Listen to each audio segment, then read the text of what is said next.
এই গরমে যদি এখন আপনি অযথা যদি রোদে বেশি থাকেন, হ্যাঁ, তাহলে দেখা যাবে যে আপনার ইনসিসেবল ওয়াটার লস হয়ে কিন্তু আপনি যে কোনো সময় খারাপ হতে পারে আপনার শরীরটা। তো সেই ব্যাপারটা মাথায় রেখে ওনারা যাতে কিছু পরপর সময় যাতে একটু ছায়া আসে বা হইতেছে গিয়ে অযথা যাতে বাইরে না থাকে এবং হচ্ছে গিয়ে পর্যাপ্ত পরিমাণ পানি যাতে বা একটু খাবার স্যালাইন যাতে কিছুক্ষণ পরপর খায়, তাহলে কিন্তু ওনারা এই ব্যাপার থেকে ভালো থাকতে পারবে।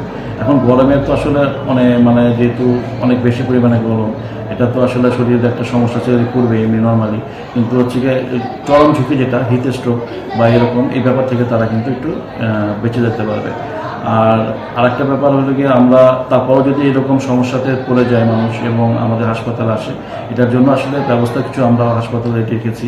আমরা 2টা বেড আমাদের রেডি আছে, যদি এরকম কোনো রুগী চলে আসে হঠাৎ করে যে একদম গরমে হিট স্ট্রোক অবস্থায়, তাহলে কিন্তু আমরা যাতে খুব আর্জেন্টলি চিকিৎসা দিতে পারি এই জন্য কিন্তু আমরা ব্যবস্থা রেখেছি।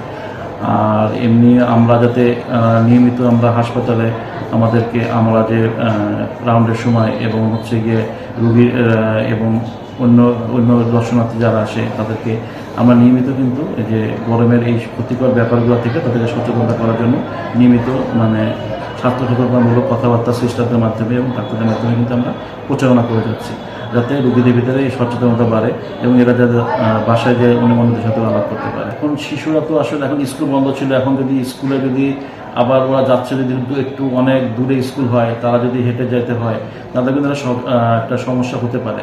এখন বয়স্ক মানুষ এবং হতেছে গিয়ে যারা রাস্তায় যারা গলার ভিতরে বা পোখার মধ্যে কাজ করতেই হয়, এরকম এই লেভেলের মানুষগুলো আসলে স্বাস্থ্য ঝুঁকিতে বেশি আছে এবং বাচ্চারাও স্বাস্থ্য ঝুঁকিতে আছে। তা এই ব্যাপারগুলো একটু মাথায় রেখে আমাদেরকে একটু আগাতে হবে। যদি আমরা আসলে খুব বাইরে থেকে এসে এবং হচ্ছে গিয়ে গরম পরিবেশ থেকে এসেই যদি আমরা ফ্রিজের ঠান্ডা পানি খাই, তাহলে কিন্তু 2টা তাপমাত্রা 2 রকম হয়ে গেল। আমার শরীরের তাপমাত্রা অনেক বেশি, আমি আবার পানি খেয়ে ভিতরে কিন্তু আমি তাপমাত্রা ঠান্ডা করার চেষ্টা করছি, তাতে কিন্তু আমার শরীরে একটা ক্ষতিকারক প্রভাব পড়বে এবং এর সাথে কিন্তু আমার কিছু ব্যাকটেরিয়াল ইনফেকশনও কিন্তু হওয়ার সম্ভাবনা থাকে। সর্দি বলে যেটা আমরা বা হচ্ছে ঠান্ডা লেগে যাওয়া বাচ্চাদের ক্ষেত্রে এই ব্যাপারগুলো কিন্তু হতে পারে।